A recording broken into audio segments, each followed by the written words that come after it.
This is summer, the hush between two bird calls, a path tucked gently into the arms of trees. Not yet forest, not quite memory, but an opening in the world where cove swings and stirs. Here, the road bends like thought, its shoulders padded with soft moss and dead petals. Shadows fall like secrets across the asphalt, leaves above performing a slow ballet of light. Come, step into this hush of warm July. Feel how each breeze leans against your skin like a whisper asking nothing but your presence. No need for answers, just your footsteps will do. The birds, those feathered minstrels of the canopy, sing verses older than sorrow, older than maps or mail or morning routines. They perch on limbs like punctuation marks in a forest's unfolding story. To your left, lilies lean with golden gossip. To your right, honeysuckle dreams aloud, and always the path ahead, a promise cupped in shadow and sun. You'll see the ankle of the convex hill soon. A shy rise in the distance, impregnated of haze, where wind chimes tied to the church's porch tell you how the breeze wears its joy in hembands, how even the unseen can dance naked in broad daylight, with nothing to prove beyond the rise. The beach waits with its foamy hush, its engraved rhythm calling you to place your heartbeat beside the seas. But there is no rush.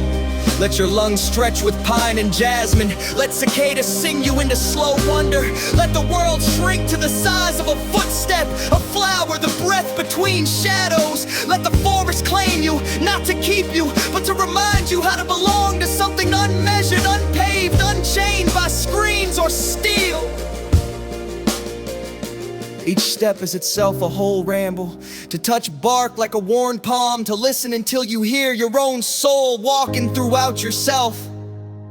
So walk this curved hush of road. Let it bend you toward the light. Let it teach you how a path doesn't need to speak to guide your internal home. So far, just me and the Canon R6 swaying on my chest. Each breath shared with the lens cap, each step a frame not yet captured but already composed in the hush of my climb. The path curves up like a question I've asked before, and somewhere in its silence, my feet remember the feel of this ascent back when my only companion was an ordinary smartphone and a heart hoping to catch a glimpse of something greater than itself. I'm looking again. Looking not just to see, but to meet the oak where we once stood, close as breath, watching that distant bark almost ricochet against the sky's fingers. That tree, half monument, half memory, still lives somewhere ahead, patient as stone, carrying the names of winds I've forgotten. It might be early, yet the grass still holds the dew's final sigh. But look, the clouds are thickening like watercolor smudges across the forehead of the ocean. That's a good start. The sky has begun to rehearse its mood, and even the light leans toward a story. Somewhere above the tall reeds and the hush of bees, the oak is waiting, and I am learning again how to look for something slowly, without hunger, just the ache of being close. The trees lean in closer now, as if listening to beats of my heart, scattered across a lost solitude, or weighing the rustle of my footsteps against the roots in constant underground sneaking. The path narrows, its edges blur under ferns and wild violets, and somewhere a bird's start breaks the hush. Sharp, startled, gone. I pause not to rest, but to watch how the light breaks in uneven mosaics along the bark. Each shadow seems cast by something that once had a name. It's not the oak yet, but the oaks are near. You can feel them, not just by the depth of green, but by the gravity of the place, how it pulls you inward, closer to whatever you used to believe was sacred.